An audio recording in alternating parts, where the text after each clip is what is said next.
వైసీపీలో వికెట్ల పతనం కొనసాగుతుంది. తాజాగా మరో ఎమ్మెల్సీ రాజీనామా చేశారు. అయితే ఉమ్మడి గుంటూరు జిల్లాలో కీలక నేతగా మాజీ ఎమ్మెల్యేగా పనిచేసిన మర్రి రాజశేఖర్ ప్రస్తుతం మనతో ఉన్నారు. ఆయన ఎందుకు వైసీపీకి రాజీనామా చేశారు, పార్టీలో ఉన్నటువంటి పరిస్థితులు ఏంటి తెలుసుకుందాం. సార్ నమస్తే. నమస్కారం అండి. ఏంటి సార్, అంటే వరుసగా వైసీపీలో వికెట్ల పతనం కొనసాగుతూ ఉంది, కారణాలు ఏమంటారు? ఎవరి కారణాలు వాళ్ళకి, అందరికీ ఒకటే కారణం ఉండదుగా. ఎవరి కారణాలు వాళ్ళతో రాజీనామాలు చేస్తూ ఉన్నారు. మీరు ప్రధానంగా అంటే ఒక మాజీ ఎమ్మెల్యేగా ఉన్నారు, ప్రస్తుతం వైసీపీలో ఎమ్మెల్సీగా కొనసాగుతున్నారు. ఇంకా చాలా సంవత్సరాలు మీకు పదవి సమయం కూడా ఉంది. అవును. ఎందుకు ఇంత సడన్గా రాజీనామా బాట పట్టారు? రాజీనామా చేయటానికి కారణాలు ముఖ్యంగా పార్టీలో ఈనాడు ఉన్నటువంటి పరిస్థితులు. నేను వైఎస్ఆర్ కాంగ్రెస్ పార్టీలో అవసరం లేదనేటువంటి పరిస్థితుల్లో, అవసరం లేదనేటువంటి అభిప్రాయానికి వచ్చినట్టుగా నాకు మాత్రం అనిపించింది. నాకేమీ ప్రాధాన్యత ఇవ్వాల్సిన పని లేదు, ఎమ్మెల్సీ ఇచ్చాం, ఇంకా అయిపోయింది, ఇంతటి మనకి బాధ్యత అనేటువంటి ప్రవర్తన వాళ్ళలో కనపడింది నాకు. దాంతో ఇంకా వాళ్ళకి అవసరం లేనప్పుడు మనం ఎందుకు ఉండాలని వచ్చేసాం. అంటే ఏం చేసేవాళ్ళు ప్రాధాన్యత లేకుండా? అంటే ఏం చేస్తారు? కార్యక్రమాలు పిలవరా? ఒరిజినల్గా నేను ఈ రాజకీయాల్లోకి వచ్చిన దగ్గర నుంచి కూడా పాలిటిక్స్లో యాక్టివ్గా ఉన్నాను, రాజకీయాల్లో యాక్టివ్గానే ఉన్నాను, నిత్యం ప్రజల్లో ఉంటూనే ఉన్నాను. 2001 సంవత్సరంలో ఈ చిలకలూరుపేట నియోజకవర్గంలో మా మావయ్య సోమపల్లి సాంబయ్య గారు చనిపోయిన తర్వాత ఈ నియోజకవర్గాన్ని కాంగ్రెస్ పార్టీ తరఫున ఇన్ఛార్జిగా ఉంటూ ఉమ్మడి జిల్లాలోనే కిసాన్ కాంగ్రెస్ పార్టీ అధ్యక్షులుగా ఉంటూ ఈ నియోజకవర్గ బాధ్యతలు చూసుకుంటూ 2004లో నేను ఎమ్మెల్యేగా ఎన్నికయ్యాను. అక్కడి నుంచి 2018 సెప్టెంబర్ అక్టోబర్ దాకా కూడా నేను నిత్యం నియోజకవర్గ బాధ్యతల్లో యాక్టివ్గా ఉండేటువంటి వాడు. సరే, 19లో టికెట్ వేరే వాళ్ళకి ఇవ్వటం, 19 నుంచి 24 దాకా అసలు నా ప్రమేయం ఏమీ లేదు, ఎక్కడా కూడా నా ఇన్వాల్వ్మెంట్ అనేది లేదు. వాళ్ళే పార్టీ కార్యక్రమాల్లో కానీ ఎక్కడా కూడా నా ప్రమేయం లేకుండా చేసుకుంటూ వెళ్ళిపోయారు. సో 19 నుంచి 24 అయిపోయింది. 24 తర్వాత నా ప్రమేయం ఉంటుంది, మరి ఉండాలి కదా, పాలిటిక్స్లో ఉండే యాక్టివ్గా ఉండాలి. అది కూడా కనపడదు నాకు.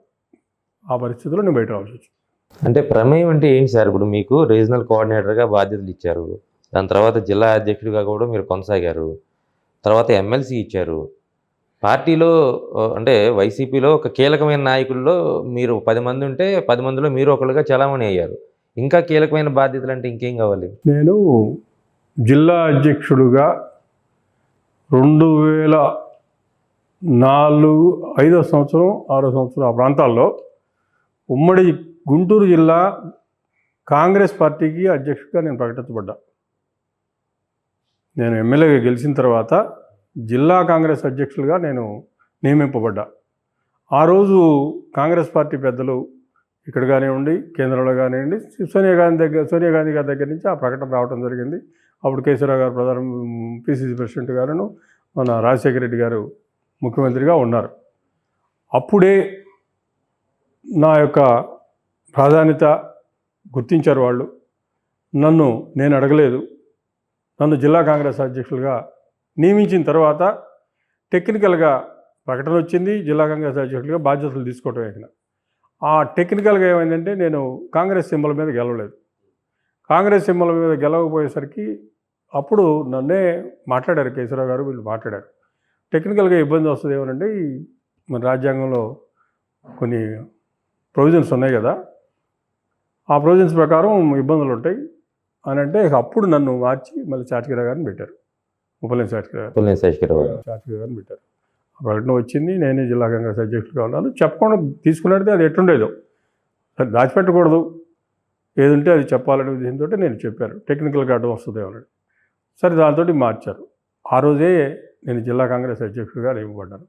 కొత్తగా వైఎస్ఆర్ కాంగ్రెస్ పార్టీ స్థాపన జరిగింది. స్థాపన జరిగేటప్పటికే నేను 2009లో ఇక్కడ పార్టీలో నియోజకవర్గ ఇన్ఛార్జి బాధ్యతలు తీసుకొని ఉన్నాను.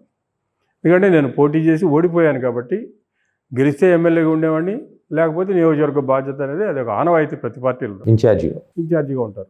ఆ ఆనవాయితీ ప్రకారం నేను అధికార పార్టీలో ఇన్ఛార్జిగా ఉన్నాను. అది ఒకళ్ళు ఇచ్చేది కాదు, తీసుకునే కాదు, అది అది అది ప్రతి పార్టీలో కూడా జరిగేదే, కాంగ్రెస్ పార్టీలో కూడా ఉంది. దాని ప్రకారం నేను ఇన్ఛార్జిగా ఉన్నాను. రాజశేఖర రెడ్డి గారంటే అభిమానం. రాజశేఖర రెడ్డి గారంటే ఎందుకు అభిమానం అంటే, మా మామయ్య ఉన్నప్పటి నుంచి కూడా వాళ్ళిద్దరూ ఒకేసారి 1978లో వాళ్ళిద్దరూ ఒకేసారి ఎమ్మెల్యేలు కావటం, అక్కడి నుంచి ఆయనతోటి సన్నిహితత్వం కొనసాగటం, చివరి వరకు కూడా ఆయనతోటి ఉండటం జరిగింది. ఆ అభిమానం ఏంటంటే మాకు కూడా ఏర్పడింది ఆయన మీద. ఆ అభిమానంతో వైఎస్ఆర్ కాంగ్రెస్ పార్టీలోకి ఆహ్వానించారు నన్ను. సుబ్బారెడ్డి గారు ఆహ్వానించారు. సుబ్బారెడ్డి గారు ఆహ్వానించిన తర్వాత నేను కొద్ది రోజులు పార్టీ పెట్టకముందు నుంచి చెబుతున్నారు సుబ్బారెడ్డి గారు రా అని. పార్టీ పెట్టిన తర్వాత కూడా ఆయన ఇంకా పార్టీ పెట్టారు కదా, ఇప్పుడు మీరు సాంబయ్య గారితో పట్టుకునేటువంటి వాళ్ళు కాబట్టి సాంబయ్య గారి కుటుంబం రాకపోతే ఎట్లా అని చెప్పి నా మీద 1-2 సార్లు అడిగిన మీదట నేను వైసీపీలోకి రావడం జరిగింది. వైసీపీలోకి వచ్చిన తర్వాత కొత్తగా పెట్టిన పార్టీ అది. కొత్తగా పెట్టిన పార్టీలో దానిని పిలిచి జిల్లా అధ్యక్ష పదవిగా నేను ఎమ్మెల్యేగా చేసి ఉన్నాను. నా కుటుంబ నేపథ్యం పొలిటికల్ రాజకీయ కుటుంబం. మా మామయ్య 6 సార్లు పోటీ చేసి 3 సార్లు ఎమ్మెల్యేగా చేశాడు. నేను ఒకసారి ఎమ్మెల్యే చేశాను. ఈ జిల్లాలో మాకున్నటువంటి చిలకలూరుపేటలో కానీ జిల్లాలో కానీ మా కుటుంబానికి ఉన్నటువంటి ప్రాధాన్యత అందరికీ కూడా తెలుసు. ప్రజల్లోనే నిత్యం ఉండేటువంటి వాళ్ళం కాబట్టి ఈ వీళ్ళకి కనుక జిల్లా అధ్యక్ష పదవి ఇస్తే మంచిగా ఉంటారు కాబట్టి బాగా ఉంటుంది, మనకి కూడా మంచి పేరు వస్తుంది. కొత్తగా పెట్టుకున్న పార్టీ కాబట్టి మంచి వాళ్ళని పెట్టుకోవాలనే ఉద్దేశంతో వాళ్ళు మమ్మల్ని పిలవటం, జిల్లా అధ్యక్ష బాధ్యతలు నేను అడగతలిగా ఆయన ఇవ్వటం జరిగింది. జిల్లా అధ్యక్ష బాధ్యతలు ఇచ్చిన తర్వాత నేను సక్రమంగా నిర్వర్తించలేదనుకో ఉంచుకుంటారా? ఉంచుకోరు కదా. నేను సక్రమంగా నిర్వర్తించాను, నా బాధ్యత నిర్వర్తించాను. జిల్లాలో ఉన్నటువంటి నాయకులందరూ కూడా నాకు సహకరించారు. వాళ్ళ యొక్క సహాయ సహకారాలతోటి 11 నుంచి 14 దాకా ఉన్నాను. 14లో ఎన్నికల్లో నాకు సీట్ ఇచ్చారు. నేను ఓడిపోయినా కానీ మళ్ళీ జిల్లా అధ్యక్ష బాధ్యతలు నాకే ఇచ్చారు. మరి జిల్లా అధ్యక్ష బాధ్యతలు నేను నిర్వర్తించలేడు, సక్రమంగా లేని పరిస్థితులు మళ్ళీ 2సారి ఇవ్వరు కదా నాకు. నేను నిర్వర్తించగలుగుతున్నాను, పార్టీ కమిటెడ్గా ఉన్నాను, జగన్మోహన్ రెడ్డి గారి అభిమానం ఉంది, జగన్మోహన్ రెడ్డి గారితో ప్రయాణం చేస్తున్నాను. జగన్మోహన్ రెడ్డి గారి యొక్క ఆయన ఏమనుకుంటున్నాడో దాన్ని నెరవేర్చగలిగేటువంటి స్థితిలో ఉన్నాననే నన్ను కంటిన్యూ చేశారు. కంటిన్యూ చేసి పోతే ఉండరుగా. రాష్ట్రంలో ఉన్నటువంటి వాళ్ళని అందరినీ మార్చారు, నన్ను ఇంకొక ఆయన ఉంచారు అంతే.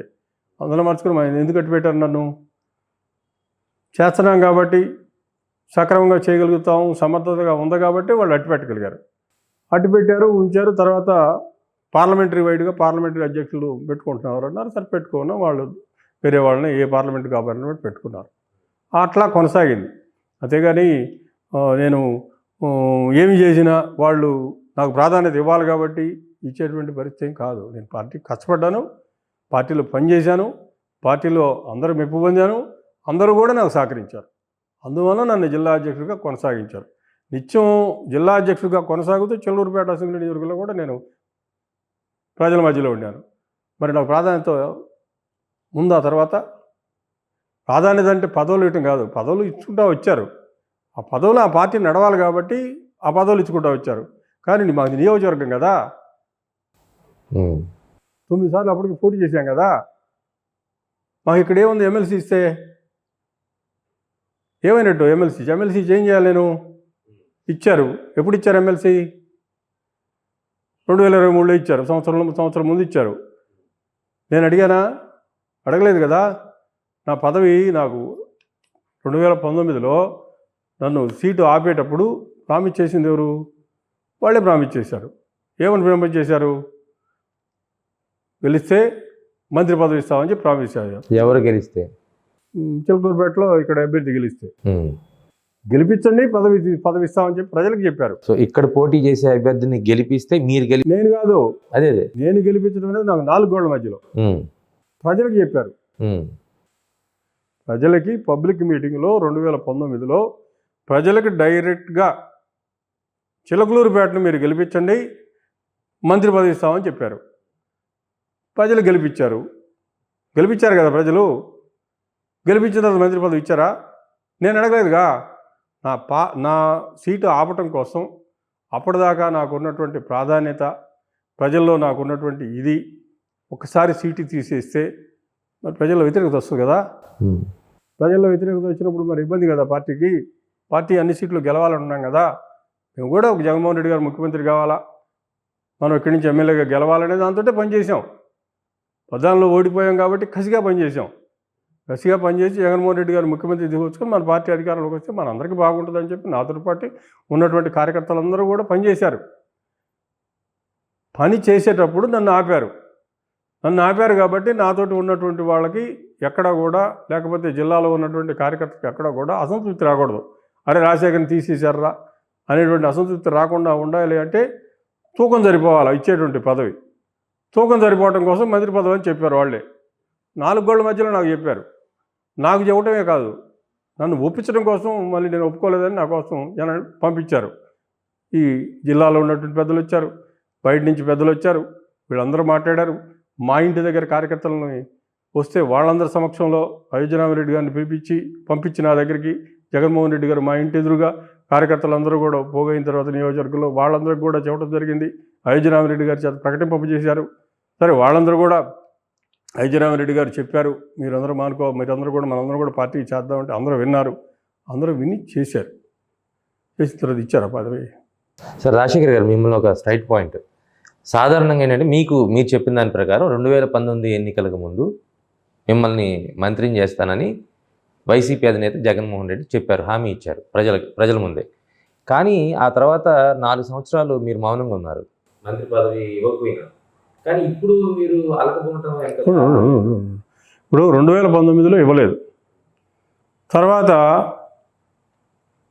ప్రతిసారి ఎమ్మెల్సీ పదవులు వస్తాయి అనటం, ఎమ్మెల్సీ పదవి వచ్చినప్పుడు నీకు ఇస్తున్నామని చెప్పి ఎవరో ఒకళ్ళు ఫోన్ చేయటం, ఈసారి నీకు ఇస్తున్నామంటాం, ఇట్లా జరుపుకుంటూ వచ్చారు. రెండోది, ఉన్న పార్టీలో పనిచేసింది నేను. అక్కడ కార్యకర్తలందరూ కూడా ఏదో జరిగిద్దని ఆశించి అంతే ఉన్నారు నమ్ముకొని. ఆ పరిస్థితుల్లో వాళ్ళకి ఏదో జరిగిద్దని వాళ్ళు ఆశపడేటప్పుడు నేను ఎదురు తిరిగి దీన్ని రచ్చ చేసి పార్టీని బజారుకి వేయటం ఇష్టం లేదు. రెండోది, పదవి ఆయన అడగల, ఇస్తానంది ఆయన లేదు, ఆయన కాబట్టి ఈ లేదు, కొనసాగాం మెదలకుండా. ఓర్చుకున్నాం, ఎన్ని ఇబ్బందులు వచ్చినా ఓర్చుకొని 2024లో మళ్ళీ నాకు సీటీ లేదు, దాని గురించి నేను పట్టించుకోలే. 2024లో సీటీ పోయినా పట్టించుకోలే. ఎన్నికలు అయిపోయిన తర్వాత ఆయనంతటా ఆయనే మీ ఆవిడ్ని ఇన్ఛార్జిగా పెట్టు, నియోజకవర్గానికి సమన్వయకర్తగా ప్రకటిస్తామన్నాడు. ఆయన పెట్టి దీన్ని ప్రతిపక్షం ఉన్నప్పుడు నేను ఎమ్మెల్సీగా ఉన్నాను, నేనుంటే ప్రజల తరపున మాట్లాడగలుగుతాను కాబట్టి నేనుండాలి కానీ ఆమె ఉంటే ఏందని. సరే నువ్వే ఉండన్నాడు. నేను ప్రకటిస్తాను, రేపు మంచిది చూడండి అన్నారు. మంచిది ఏముందో, రేపు దసరాకు 2 రోజులు 3 రోజులు ముందు, అది 24 దసరా ఉంది కదా, దసరా రోజు ప్రకటించండి అని చెప్పి అందరూ అక్కడ 10 మంది పెద్దలు ఉన్నారు, అందరూ కూడా చెప్పారు. చెప్పిన మీద ప్రకటించమని చెప్పాడు ఆయనే. ప్రకటించమని అక్కడ ఉన్నటువంటి వాళ్ళ పిఎల్కి చెప్పేశాడు. చెప్పిన తర్వాత ఇక ప్రకటన లేదు. ఎందువల్ల ఏం మారిపోయింది? ఏం తెలిసింది ఎన్నిసార్లు అని, అదే కదా మీరు అడుగుతుంది. 2019 నుంచి మంత్రి పదవి పోయినా ఉన్నావు, ఎమ్మెల్సీ పోయినా ఉన్నావు, 2023 దాకా మెలకుంటున్నావు కదా. 2023లో పదవి ఇచ్చారు, 2023లో పదవి ఇచ్చిన తర్వాత నువ్వు ఇప్పుడు ఎందుకు రావాలంటే పరిస్థితి ఎక్కడికి? ఇప్పుడు అయిపోయింది, ప్రతిపక్షంలోకి వచ్చేసాం. ప్రతిపక్షంలోకి వచ్చి ఎందుకు వచ్చాం? పార్టీలో మనం చేస్తున్న పనులు బాగలేదు. ప్రజలందరూ మళ్ళీ కార్యకర్తలందరినీ కూడా సమన్వయం చేసుకోవాలా, అందరినీ కూడగట్టాలా, మళ్ళీ ఎక్కడ పోయిందో అక్కడ దోలాడుకోవాలా. పార్టీ అంటే మాకు ఇక్కడ 40 సంవత్సరాల నుంచి మాతోటి ఉన్నటువంటి వాళ్ళు ఉన్నారు, మాతోటి ప్రయాణం చేసిన వ్యక్తులు ఉన్నారు. వాళ్ళందరూ కూడా తెలుగుదేశానికి వ్యతిరేకంగా ఉన్నటువంటి వాళ్ళు ఉన్నారు.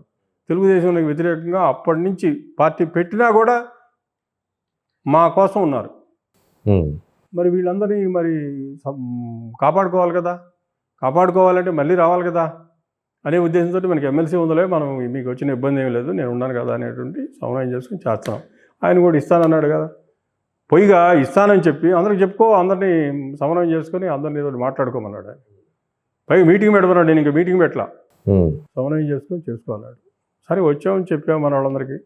చెప్పిన తర్వాత తీరా వచ్చేసరికి మరలా ఇది ఆమెకి ఇస్తున్నాము, నీకు మళ్ళీ 2027 28లో డీలిమిటేషన్ వస్తుంది, లేకపోతే మళ్ళీ మనం 2029 తర్వాత గెలుస్తాం కదా, గెలిచిన తర్వాత మళ్ళీ నీకు అదేది మంత్రి పదవి ఇస్తారా? మళ్ళీ ఎమ్మెల్సీ ఉమ్.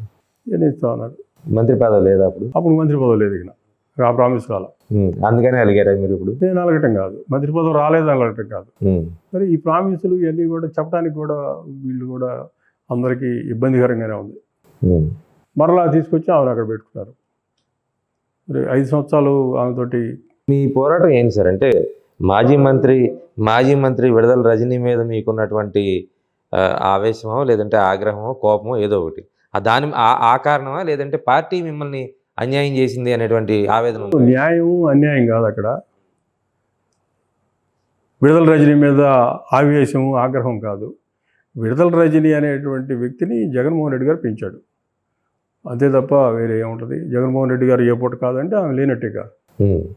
ఎవరైనా అంతే, నేనైనా అంతే, ఎవరైనా అంతే. ఆయన పార్టీలో ఉన్నప్పుడు ఆయన అవునున్న వాళ్ళే ఉంటారు. ఎందుకు మీ మాజీ పార్టీలో చాలా స్ట్రాంగ్ వాయిస్ అనేది కదా వాళ్ళు చెప్పుకునే మాట? ఎవరిది? మీరు వైసీపీలో రాజీనామా చేశారు. ఇప్పుడు ఆ వైసీపీలో ఆమె చాలా స్ట్రాంగ్ వాయిస్, వైసీపీ వాయిస్ వినిపించే ఒక నాయకురాలు అని చెప్తారు కదా మీ పార్టీ నాయకులే. తెలియదు మరి ఆ సంగతి, నాకు చెప్పుకుంటారేమో అట్లా, అది నాకు తెలియదు. మీరు ఎప్పుడు మాట్లాడే ప్రయత్నం కూడా చేయలేదా?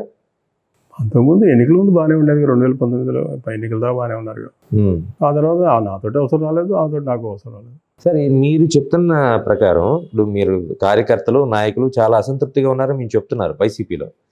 2024 ఎన్నికల వరకు కూడా 175 స్థానాలు కొట్టేస్తామనేటువంటి ఊపులో ఉన్నటువంటి పార్టీకి అంత సడన్గా కార్యకర్తలు నాయకులు దూరం అయిపోయారా, లేదంటే ఎన్నికల తర్వాత ఒక్కొక్కటి బయటపడ్డాయా లోపాలనేవి?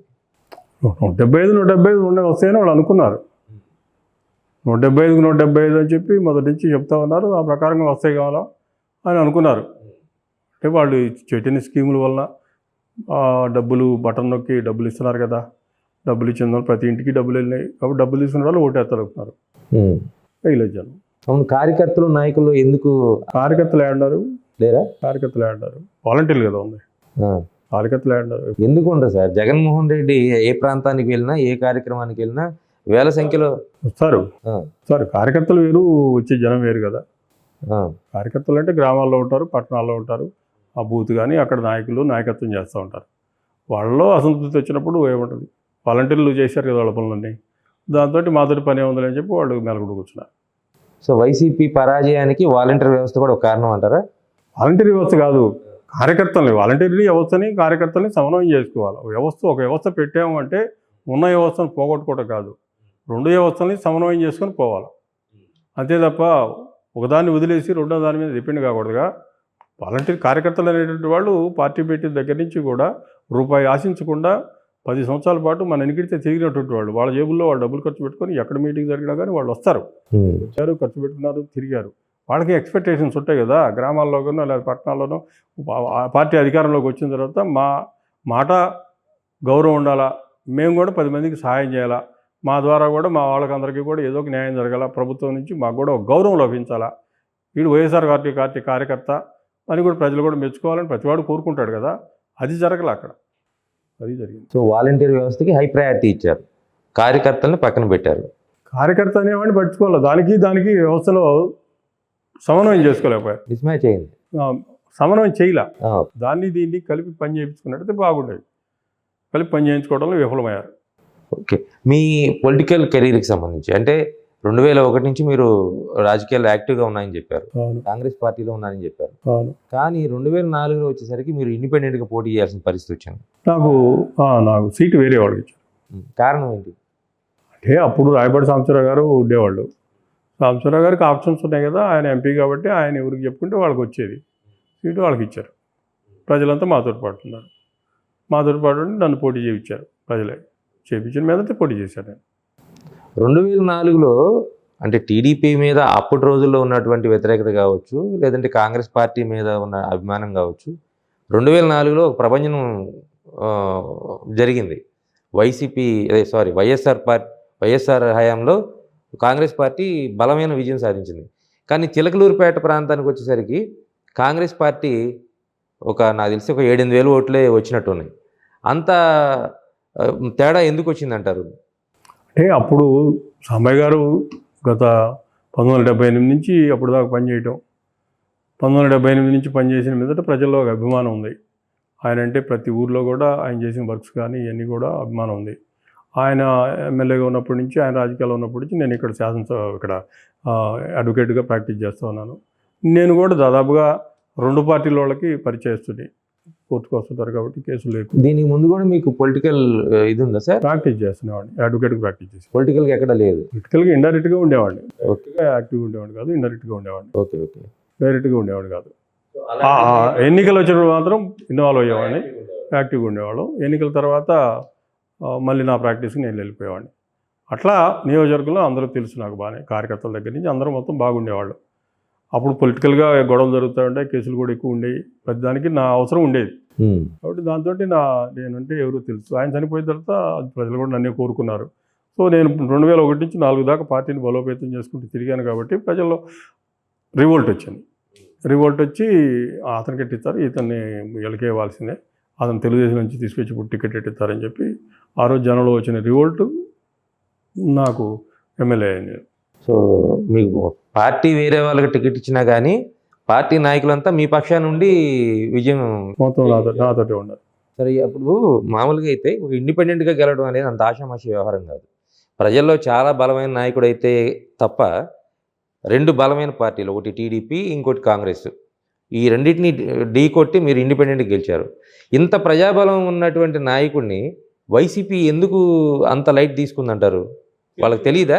అది తెలియదు మనకి. వాళ్ళు మరి ఏ ఉద్దేశంతో తీసుకున్నారో ఏం లేదు. కనీసం ఇన్ని సంవత్సరాల పాటు రాజకీయాల్లో ఉన్నాము, ఇన్ని సంవత్సరాల పాటు శాసనసభ్యుడిగానో లేకపోతే రాజకీయాల్లో ఉన్నామంటే ప్రతి గ్రామంలోనూ ప్రతి పౌరుడితోటి మాకు పరిచయాలు ఉంటాయి. గ్రామాల్లో మాకు కూడా ఒక అనుకూలమైనటువంటి వర్గం ఒకటి ఉంది. అది వాళ్ళు తెలుసుకోవాలా. ఇన్ని సంవత్సరాల రాజకీయాల్లో కొనసాగటం అంటే ఈ రోజుల్లో చాలా కష్టమైన పని. ఎప్పుడు నిత్యం ప్రజల్లో ఉంటూ వాళ్ళకి ఏదో అవసరం వచ్చినా అందుబాటులో ఉంటారు, వీళ్ళ దగ్గరికి పోతే పనిచేసి పెడతారు అనేటువంటి ఒక వాతావరణం ఉంటే తప్ప లేకపోతే జనం రారు. మేమేమి కోటీశ్వరులం కాదు, లేకపోతే డబ్బులు జనానికి ఇచ్చుకుంటా వచ్చి ఆ రకంగా వచ్చినట్టు కాదు. ప్రజలకు అందుబాటులో ఉంటాం, వాళ్ళకి కావాల్సినటువంటి అప్పుడు అండగా నిలబడతాం. దీనికోసమే మాకు జనం ఉన్నారు. ఇప్పుడు మీరు ఎమ్మెల్సీ పదవికి రాజీనామా చేశారు. సాధారణంగా ఏంటంటే ముందు పార్టీకి రాజీనామా చేసి ఎమ్మెల్సీకి తర్వాత ఎప్పుడు చేస్తుంటారు. ఇందాక మీకు ఎమ్మెల్సీ ఇచ్చారు, పార్టీ అధ్యక్షులు ఇచ్చారు, ఇన్ని ఇచ్చినా కానీ మీకు ప్రాధాన్యత లేదు, ఏం ప్రాధాన్యత లేదు అని మీరు ఆపారు, మధ్యలో ఆపేశారు. నాకు 2019లోనే ప్రాధాన్యత తగ్గిపోయింది. 2019 దాకా జగన్మోహన్ రెడ్డి గారు నాకు అన్ని రకాలుగా బాగానే ఉన్నారు, బాగానే ప్రాధాన్యత ఇచ్చారు. నన్ను ఎక్కడ కూడా ఇంకో రకంగా చూసినటువంటి పరిస్థితి లేదు. నేను కూడా అట్లనే ఆయనతో ఉండేవాడిని, సన్నిహితంగానే ఉండేవాళ్ళం. జిల్లాలో ఏ విషయం వచ్చినా కూడా నాకు చెప్పేవాడు, వాళ్ళతో మాట్లాడమనేవాడు, వీళ్ళతో మాట్లాడు. ఆయన చెప్పినట్టుగా నేను నడుచుకున్నాను. నేనంటే బాగానే ఉన్నాడు.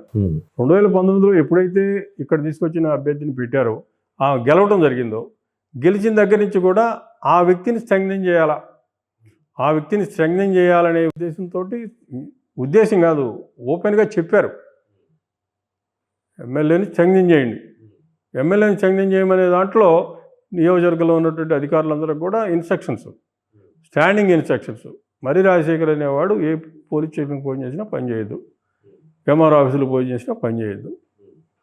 ఈ రకంగా 5 సంవత్సరాలు కొనసాగింది. ఈవెన్ నేను ఎమ్మెల్సీ అయిన తర్వాత కూడా కొనసాగింది. నేను ఎమ్మెల్సీ కాకపోవడం రీజనల్ కోఆర్డినేటర్ ఇచ్చారన్నారు. రీజనల్ కోఆర్డినేటర్ ఇచ్చింది ఎప్పుడంటే, నేను ఎమ్మెల్సీ వాళ్ళు ఇవ్వరు, పద్దాకులు ఇస్తున్నారు, చెబుతున్నారు, ఇవ్వటం లేదు కదా, ఇంకెందుకు మనకు పోవటం, అక్కడికి పోవాల్సిన అవసరమే ఉంది మనకి, వాళ్ళు వద్దనుకుంటున్నారు కావాలా, అందుకని ఇవ్వటం లేదు. ఇప్పుడు తెలుగుదేశంలో ఉన్నటువంటి వాళ్ళని తెచ్చి ఎమ్మెల్సీ ఇచ్చారు, నాకు ఎమ్మెల్సీ ఇవ్వటం కాదు, నేను పార్టీలో పనిచేసి ఎమ్మెల్సీ నాకు ఇచ్చారు. అసలు ఏ పని చేయకుండా తెలుగుదేశం కొనసాగేటువంటి వాళ్ళని తెలుగుదేశం వైసీపీలో చేరకుండా మంగళగిరిలో మురుగుడు హనుమంతరావు గారికి ఎమ్మెల్సీ ఇచ్చారా లేదా? అంటే ఆయన కాంగ్రెస్ నుంచి తెలుగుదేశంలోకి వెళ్ళాడు. తెలుగుదేశంలో ఆప్కాప్ చైర్మన్గానే వాళ్ళు ఇచ్చారు, పోటీ చేసి గెలుచుకున్నాడు. అక్కడే ఉన్నాడు ఆయన. వచ్చాడు ఆయన? రాలేదు కదా.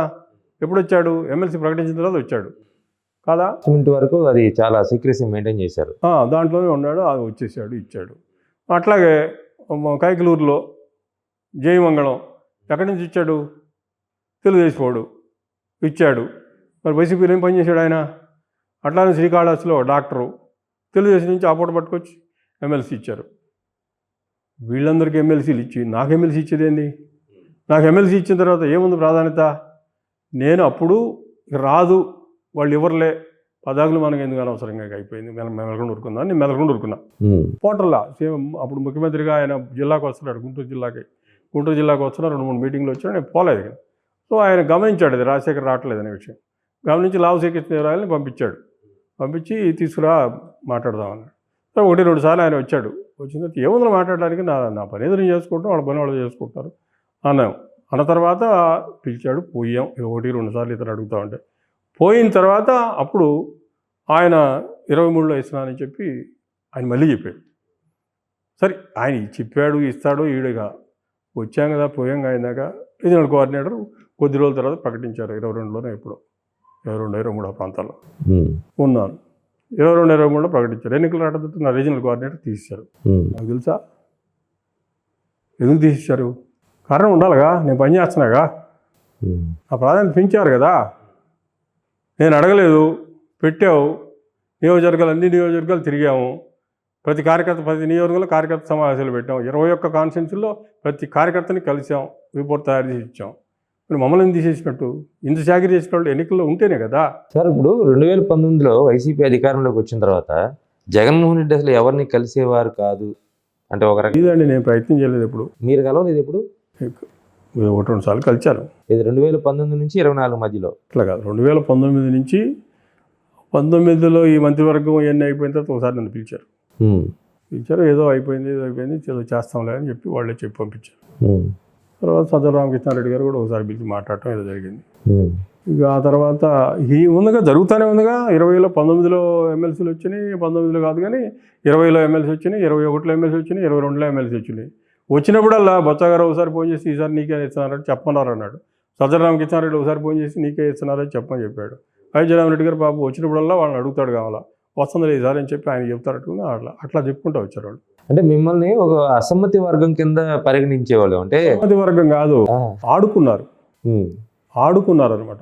మీరే సార్? వాళ్ళు ఆడుకున్నారా? వాళ్ళే ఆడుకున్నారు. అంటే వాళ్ళ ఉద్దేశంలో ఏంటంటే మీరు కృష్ణదేవరాయలు, మక్కెన మల్లికార్జునరావు, లేదంటే జంగా కృష్ణమూర్తి, మీరంతా ఒక వర్గంగా చేరి వైసీపీలో అంటే విడుదల రజనీకి వ్యతిరేక వర్గం అనుకోవచ్చు, లేదా వైసీపీలోనే ఒక వ్యతిరేక వర్గం అనుకోవచ్చు.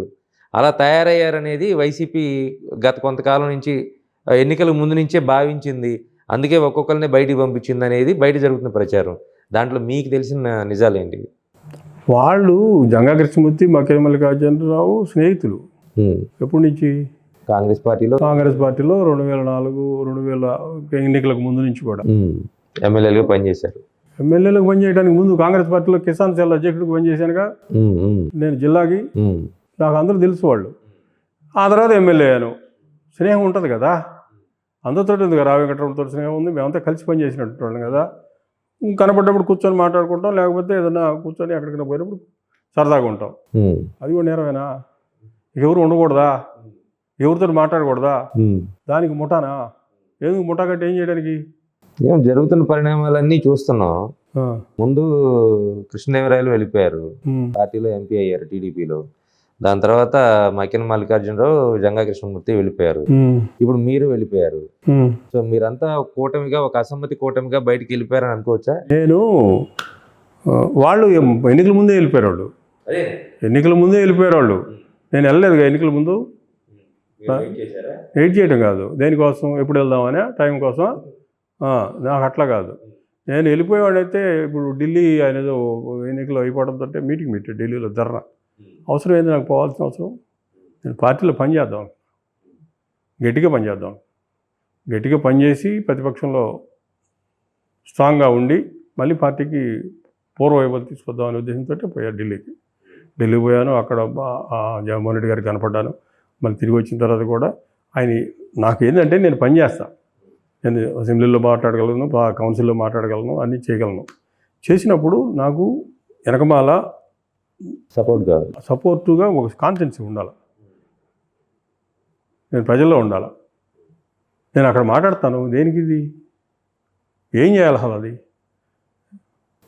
మరి మీరు పార్టీకి ఇంత బలంగా పనిచేయాలనుకున్నారు, జగన్మోహన్ రెడ్డి నేరుగా కలిసి అడగొచ్చు కదా. చెప్పాంగా నేను చేయడానికి సిద్ధంగా ఉన్నామని, చేయడానికే సిద్ధంగా ఉన్నాగా చెప్పాం కదా. వెళ్ళిపోతున్నానని కూడా చెప్పారా? ఎప్పటికి ఇంకా అవసరమే ఉంది, వాళ్ళే వద్దనుకున్న తర్వాత నన్ను, ఉమ్. వాళ్ళు వద్దనుకున్న తర్వాత ఇంకా నేను చెప్పాల్సిన అవసరం ఉంటుంది. మీరు గడిచిన 5 నెలలుగా, అంటే నాకు తెలిసి ఇప్పుడు విడుదల రజనీని ఇక్కడ ఇన్ఛార్జిగా నియమించిన తర్వాత పార్టీలో ఇన్యాక్టివ్ అయిపోయారు. ఇన్యాక్టివ్. సో ఎక్కడ అధిష్టానాన్ని కూడా కలిసే ప్రయత్నం చేయడం లేదు. అంటే ఆయన సుబ్బారెడ్డి గారితో వాళ్ళతో మాట్లాడమన్నాడు కదా, వాళ్ళతోటి వాళ్ళు పిలిచారు, పోయించారు. మరి అప్పుడు కూడా ఏం చెప్పలేదా మీరు యాక్టివ్గా ఉండమని? కానీ అట్లా ఉండమంటానికే వాళ్ళు పిలిచింది, ఉండమంటానికి పిలిచింది వాళ్ళు. సరే వాళ్ళు మా మధ్య ఏదో జరిగి ఉంటాయి కదా, మాటలు జరిగినాయి. ఇప్పుడు ఏం సార్ అంటే ఎమ్మెల్సీగా, అది ఇందాక నేను అడగబోయే కారణం, జనరల్గా ఏంటంటే ముందు పార్టీకి రాజీనామా చేసేసి ఎమ్మెల్సీ ఉంచుకుంటుంటారు కొంతమంది. మీరు ముందు ఎమ్మెల్సీకి రాజీనామా చేసేసి మళ్ళీ నిన్న పార్టీకి రాజీనామా చేశారు. అంతే కదా, పార్టీ ద్వారా వచ్చిందే కదా అది. నేను పార్టీ లేకుండా నాకేం వీరు కదా, నేను పార్టీలో ఉన్నాను కాబట్టి ఇచ్చారు. సరే ట్రాన్స్పరెన్సీ కోసం ముందు పార్టీ ద్వారా వచ్చింది, పదవి రాజీనామా చేశాను, తర్వాత పార్టీ కూడా రాజీనామా చేశాను. చేస్తారా, యాక్సెప్ట్ చేస్తారా మీ రాజీనామాని? ఏమోనండి, చేస్తారో లేదో తెలీదు, ఫార్మేట్లోనే ఇచ్చాంగా. అంటే వైసీపీ ఎమ్మెల్సీల బలం తగ్గిపోతుంది కౌన్సిల్లో అని రాజీనామాలన్నీ పెండింగ్లో పెడుతున్నారని కూడా ఒకటి ఉంది. సో ఏదైనా కానీ స్పీకర్ ఫార్మేట్లో ఇచ్చాం, దాంట్లో మళ్ళీ అంగీకరించకుండా ఉండటానికి వీలైన ఫార్మేట్లో ఏమీ లేదు, అంగీకరించడానికి వీలైనటువంటి ఫార్మేట్లోనే ఇచ్చేసాం. అది వాళ్ళ చేతుల్లో ఉంది కదా, అప్పటి వరకు వెయిట్ చేస్తారు. నా చేతుల్లో లేదు ఇకనా, అంతే, వాళ్ళ చేతుల్లో ఉందిగా. మరి నెక్స్ట్ ఏంటి సార్? ఇప్పుడు మీరు ఒక 7 సార్లు 8 సార్లు మీ కుటుంబం నుంచి ఎమ్మెల్యేగా పోటీ చేసినటువంటి కుటుంబం, రాజకీయంగా ఒక వర్గం ఉంది ఈ ప్రాంతంలో. మీరు నెక్స్ట్ ఏ స్టెప్ తీసుకోబోతున్నారు? చూద్దాం ఏం జరుగుతుందో. టీడీపీలో చేరుతున్నారుగా, చేరడానికి అవకాశాలు ఉన్నాయి బాగా. మాట్లాడారా ఏమన్నా టీడీపీ నుంచి? మాట్లాడుతూ ఉంటారు వాళ్ళు, ఎవరు మాట్లాడేవాళ్ళు ఉంటారుగా, మాట్లాడతారు. ఏంటి సార్, ఏంటి కమిట్మెంట్ ఏంటి? అక్కడ ఏమన్నా మీకు ఇంకా ఉన్నతమైన పదవి రాబోతుంది? కమిట్మెంట్లను ప్రామిస్లు ఇవన్నీ జరిగినాయి కదా ఇక్కడ, ఇవన్నీ ఏముంటాయండి, నేనేం అడగలేదు. కమిట్మెంట్లు ఇవన్నీ ఏదో ప్రజలకి అందుబాటులో ఉండాలా, ఏదో ఒక వేదిక కావాలా, యాక్టివ్గా ఉండాలా. పోయిన 5 ఏళ్ళు నన్ను ఏ దేంట్లో కూడా ఇన్వాల్వ్ చేయలేదు. ఒకసారి మాత్రం విజయసాయి రెడ్డి గారు ఈ నసరాపేటలో 2024లోనో 23లో ఎన్నికల ముందు వచ్చి మీటింగ్ పెట్టాడు. ఈ 6 సంవత్సరాల్లో, ఈ 5 సంవత్సరాల్లో పిలిచినట్టు ఒక్కడే నన్ను, ఎవడు పిలిచినోడు కూడా లేడు నన్ను అసలు. ఇక్కడ రాజశేఖర్ అనేవాడు నసరాపేట పార్లమెంట్లో ఒక నాయకుడు, ఒక లీడర్ ఉన్నాడు అనేది కూడా ఎవడు గుర్తింపు లేదు. నన్ను ఏ కార్యక్రమానికి పిలవట్లేదు, అసలు ఎవడు పిలవట్లేదు. మొట్టమొదటిగా నువ్వు పిలిచావు. ఎందుకు సార్ అంత మర్రి రాజశేఖర్ని అంత పక్కన పెట్టేయాల్సిన పరిస్థితి వైసీపీకి? వాళ్ళు కదా పార్టీగా చూసుకోవాల్సింది, నన్ను పూర్తిగా పక్కన పెట్టేశారు. జగన్మోహన్ రెడ్డి గారా లేకపోతే పక్కన వేరే వాళ్ళు ఎవరు? వాళ్ళకి ఎవరు పెట్టినా పార్టీకి పెట్టేశారు దాంతో. అంతేగాని నువ్వు ఎమ్మెల్సీ ఇచ్చాం కాబట్టి నీకేం ప్రాధాన్యత తగ్గింది? ఎమ్మెల్సీ ఇయటం కాదు అక్కడ, ఎమ్మెల్సీ ఇచ్చి నా చేత పని చేయించాలి. నిత్యం ప్రజల్లో ఉండాలా, కార్యకర్తలకి అవసరమైన పనులు చేయించాలి. కార్యకర్తలని ప్రజల అవసరాలను కూడా ఎలుగైతే మాట్లాడేటువంటి ఒక ప్లాట్ఫారం నాకు కావాలా. అది లేకుండా ఒట్టి ఎమ్మెల్సీ ఏం చేసుకోవాలి దాన్ని? జీతం డబ్బులు తీసుకోవడానికా? అది కాదు కదా.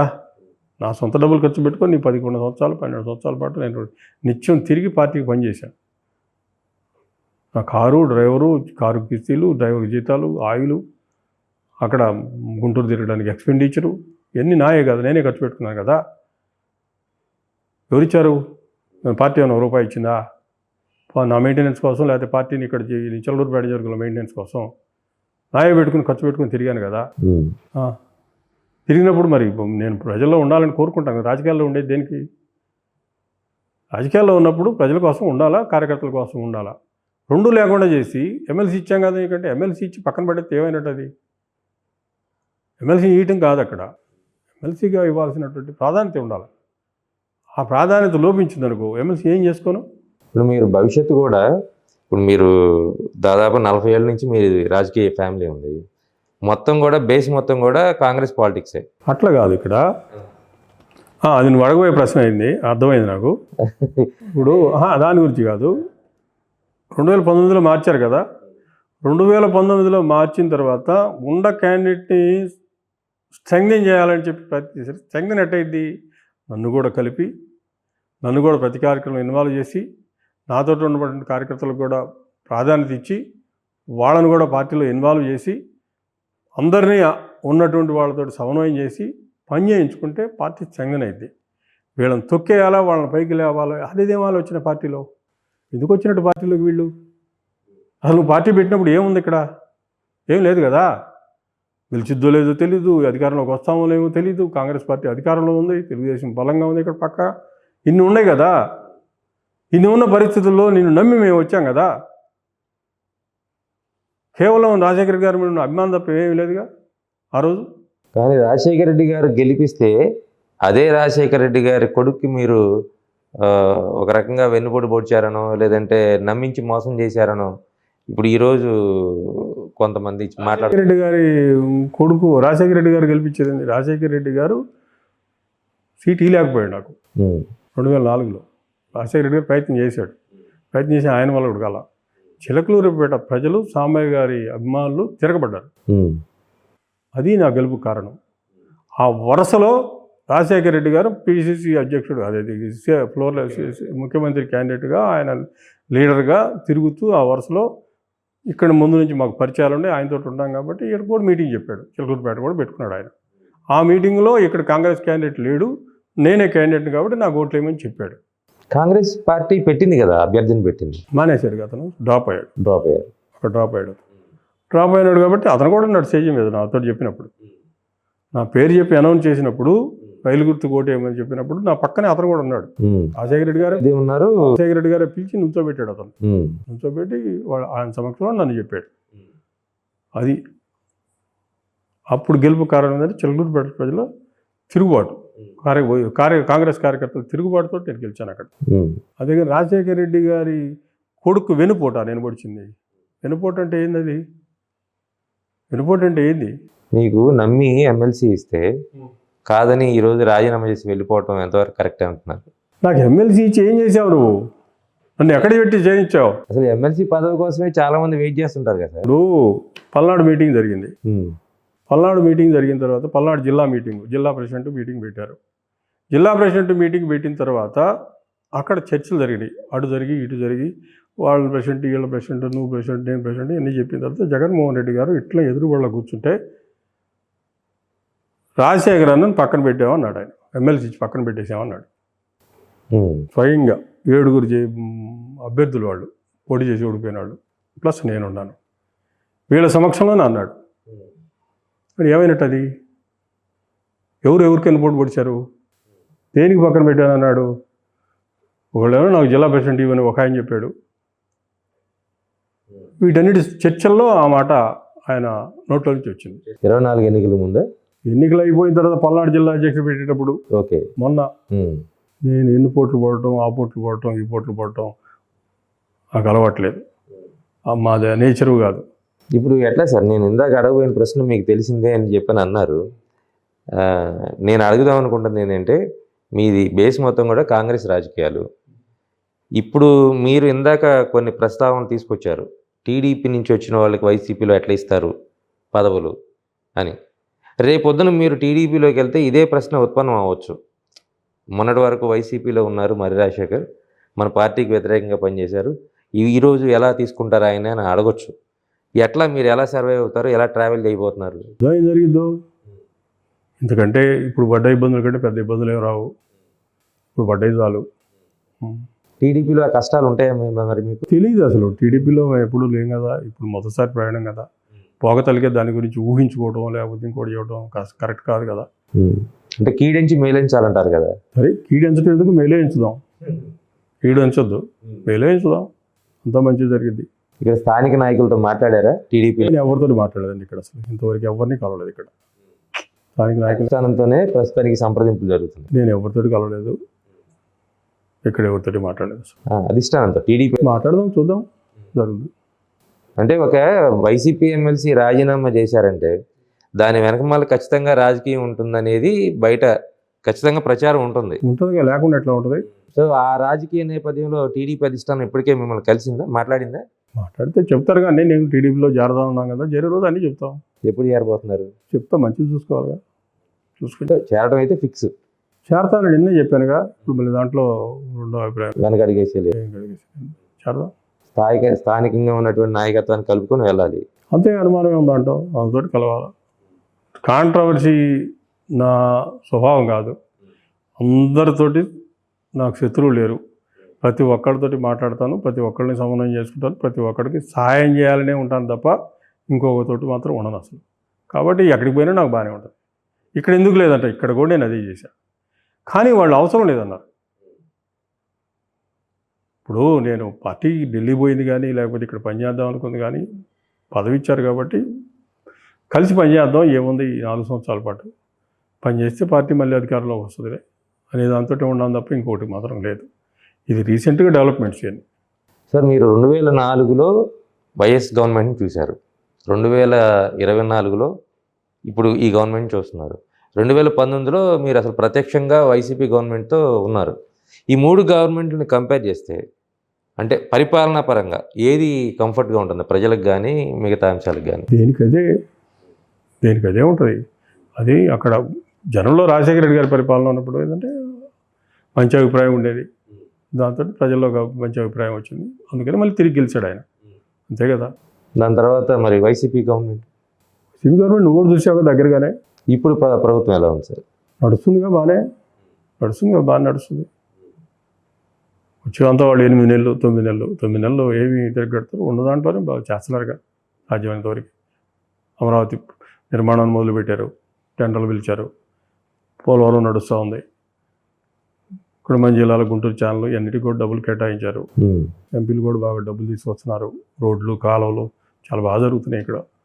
కూటమి ప్రభుత్వంలో 2024 నుంచి 29 అనేది జెట్ స్పీడ్తో వెళ్తుందంట. ఇప్పుడు ప్రస్తుతం అయితే ట్రాక్లో పెట్టడానికి కోసం వాళ్ళు చేస్తున్నారు, ఇంకా ముందు కూడా జరుగుద్ది అనుకుంటున్నాం. పార్టీలో జగన్మోహన్ రెడ్డి గారి తర్వాత అంతటి స్థానంలో ఉండే విజయసాయి రెడ్డి గారు కానీ మీలాంటి సీనియర్ నేతలు కానీ వీళ్ళంతా వరుసగా వెళ్ళిపోతూ ఉన్నారు. ఎందుకు ఏదన్నా ఒక ప్రత్యేకమైన కోటరీ వ్యవస్థ అక్కడ ఏర్పడి మీలాంటి నాయకులందరినీ కూడా పక్క పంపించే ఏర్పాట్లు ఏమైనా జరుగుతుంటాయా? విజయసాయి రెడ్డి గారు వేరు కదా, విజయసాయి రెడ్డి గారు కొంతకాలం అక్కడ బాగానే సాగించాడు. తర్వాత ఆయన చెప్పాడుగా, ఆయన తర్వాత అక్కడ కోటరీ వల్ల నేను ఇబ్బంది పడ్డానని. ఆయన్ని తలదన్నే కోటరీ ఏముంటుంది సార్? ఆయన చెప్పాడుగా, మనకేం తెలుస్తుంది అది ఆయనకి ఏ రకమైన ఇబ్బంది కలిగిందో. మరి ఆయన కోటరీగా ఉన్నాడని దీనికి అనుకునేవాళ్ళు, ఆయనే ఆ కోటరీ దెబ్బకి నేనే ఇబ్బంది పడ్డానని చెప్తున్నాడు. పక్కన ఉన్న మాటలు చెడిపోతున్నాడని చెప్తున్నాడు ఆయన. సరే ఏదైనా అది కాదు, కానీ అక్కడ ఉన్నటువంటి వాళ్ళు ఏంటంటే వాళ్ళ ప్రాధాన్యత తగ్గిద్దేమో అనే ఉద్దేశంతో ఉంటారు. వాళ్ళ ప్రాధాన్యత తగ్గిపోయినప్పుడు ఎదుటి జరపడానికి వాళ్ళ స్థానం కోల్పోతారు కదా. ఆ స్థానం కాపాడుకోవడం కోసం వాళ్ళు కొంతమందిని రానియకుండా ఉంటారు, కొంతమందిని రానిస్తుంటారు. అదే ఏదైనా సరే వాళ్ళు కనసన్నలలో ఉండాలండి. ఎవరి కనసన్నల్లో? అక్కడ ఉన్నటువంటి వాళ్ళ కనసన్నల్లో, ఆ కోటరీ కనసన్నల్లో కనుక ఉండగలిగితే వాడు బతకగలుగుతాడు. అంటే ఎవరి వల్ల మీరు ఇబ్బంది పడ్డారు? నేను అసలు అది లేదు. నా ఇబ్బంది వల్ల జగన్మోహన్ రెడ్డి గారు సక్రమంటే ఇబ్బందులు నిల్. నేను అసలు వీళ్ళని నేను చెప్పాను కదా, వాళ్ళ గురి కోసం వాళ్ళు చేస్తున్నారు, అంతేగాని నేను వాళ్ళ మీద వీళ్ళ మీద ఎప్పుడు మీద చెప్పను. జగన్మోహన్ రెడ్డి గారు నాతో బాగుండేవాడు. నేను 90 రోజుల పాటు ఆయన రోడ్డు మీద ఓదార్పు యాత్ర చేస్తే ఆయనతోటే ఉన్నాను. ఆయన పొద్దున్న లేచి మళ్ళీ రైతులు ఇంటికి పోయిన దాకా ఆయనతోటే ఉండేవాడిని. ఆయనతో పాటు కారులో వాళ్ళు పెట్టిన ఇవిడోడు పెట్టిన భోజనం తింటూ ఉండేవాళ్ళం. ఆయనతో పాటు ఉన్నాను. వాళ్ళ చెల్లెలు పాదయాత్ర 40 రోజుల పాటు మన జిల్లాలో చేస్తే ఆ పాదయాత్రకి ఉన్నాను. మీటింగులు పెడితే మన జిల్లాలో ఎక్కడ లేని మీటింగ్లు మన జిల్లాలో పెట్టేవాళ్ళు. 4 రోజుల పాటు ఒక్కోసారి దీక్ష చేస్తారు. 4 రోజుల పాటు నిలుగాళ్ళ మీద నుంచునేవాడిని. ఉదయం 8 నుంచి రాత్రి 8 దాకా 9 దాకా ఆయన పడుకుందాక అక్కడే ఉండేవాడిని. ఎందుకంటే ఆయన అంటే ప్రేమ కాబట్టి ఆయనతో పడి చేశాను. తర్వాత నాకు ఇవ్వాల్సినటువంటిది ఇవ్వాల. నేను అడగల. నేను అడగకుండా మీరు చెప్పారు. మీరు చెప్పి ఇవ్వకపోయేసరికి ఇక్కడ నాకు ఇబ్బంది కదా. స్నేహితులు, చుట్టాలు, అభిమానులు వీళ్ళందరూ ఉన్నారు కదా. నువ్వు ఇంత చాకరీ చేశావు, నువ్వు అక్కడికి వెళ్ళావు, వాళ్ళ కోసం నిలబడ్డావు, ఇన్ని రోజులు పనిచేసావు. నేను నీ కోసం వచ్చి కొన్ని వర్గాలకు వ్యతిరేకంగా ఉన్నాను. నేను ఇక్కడ నిన్ను అభిమానించడం, నువ్వు వ్యతిరేకించేటువంటి వర్గాలు ఉన్నాయి ఇక్కడ కొన్ని. జగన్మోహన్ రెడ్డి గారు వ్యతిరేకించేవాళ్ళు, జగన్మోహన్ రెడ్డి గారు వ్యతిరేకించే వాళ్ళందరినీ వదిలిపెట్టేసి నేను నీ కోసం వచ్చాను. నీ కోసం వచ్చినప్పుడు మమ్మల్ని ఎట్లా చూడాలి? మీరు ఇస్తామన్నట్టు ప్రామిసులు నేను అడగలేదు. మంత్రి పదవి నేను ఎందుకు అడుగుతాను? మంత్రి పదవి ఆయన ఇష్టం. అది ఇస్తానని మీరే చెప్పి ఇవ్వకుండా ఉండేసరికి అవమానం కదా అది. అవన్నీ వాళ్ళు చేసి ఇందాక ఎవరో ఒక ఆమె వెనుపోటు పొడిచారు, ముందు పోటు పొడిచారు. వెనుపోటు ఎవరు పొడిచారు? కాంగ్రెస్ పార్టీలో రాజశేఖర రెడ్డి గారికి ముఖ్యమంత్రి పదవి ఇచ్చారు, పీసీ ప్రెసిడెంట్ ఇచ్చాడు, ఫ్లోర్ లీడర్ ఇచ్చారు, 30 ఏళ్ళ పాటు ఎంపీలు ఇచ్చారు, వాళ్ళ కుటుంబానికి వదిలిపెట్టారు కదా. మరి రాజశేఖర రెడ్డి గారు కుటుంబం ఎట్లా ఉండాలి మరి కాంగ్రెస్ పార్టీకి ఉందా? ఏమంటారు దాన్ని? చంద్రబాబు నాయుడు గారు నాకు మొక్క నాటాడు, నన్ను వీళ్ళేమైనా రాక్షసులు, వీళ్ళు ఏంది ఇంకేంది దెయ్యాలు భూతాలు అని చెప్పారు కదా. ఎవరు వినపడతారు? నేనా? నేను ఓర్చుకొని ఓర్చుకొని ఓర్చుకొని ఓర్చుకొని ఉన్నటువంటి వాడిని. అంటే ఏంటి సార్ సైబరాబాద్ మొక్క ఎవరు? ఎవరో మీకు తెలుసు, నాకు తెలుసు, రాష్ట్ర ప్రజలందరికీ తెలుసు. దాన్ని విశదీకరించాల్సిన అవసరమే లేదు. ఇప్పుడు కొత్తగా అయితే దాన్ని విశదీకరించవచ్చు. అయిపోయింది, అది ఎస్టాబ్లిష్ అయ్యి వెళ్ళిపోయింది జనంలోకి. ఆ మొక్కనే వాళ్ళు ఎవరో మొక్క నాటారు కదా, నాటిన ఆయన వదిలిపెట్టేసి ఇక్కడ పుల్లారావు పెంచాడు కదా, ఈ పెంచిన ఆయన వదిలిపెట్టేసి ఎక్కడికో పోయినాడు. వాళ్ళు ఏంది? కాంగ్రెస్ పార్టీ మరి ఆ కుటుంబానికి ఎంతో అండగా ఉంది కదా, వాళ్ళు ఏంది మరి? మేము కాంగ్రెస్ పార్టీ నుంచి వచ్చిన రోజు, వైసీపీలో చేరిన రోజు మేము మంచివాళ్ళమేనా? మరి కాంగ్రెస్ పార్టీని వదిలిపెట్టి రావచ్చా? రాకూడదు కదా. కాంగ్రెస్ పార్టీకి మీరు అనుకున్న జగన్మోహన్ రెడ్డి వెనుపడి పొడిచాడు. నేను అంటల్లా, వాళ్ళు అన్నారు. నేను అసలు ఒక్క మాట లేదండి. నిన్నటి మీటింగ్ మొత్తం చూడండి, నేను ఒక్క మాట ఎవరిని కూడా పల్లెత్తి మాటల్లా. ఈరోజు ప్రెస్ మీట్ పెట్టినటువంటి వాళ్ళు ఏం మాట్లాడారు?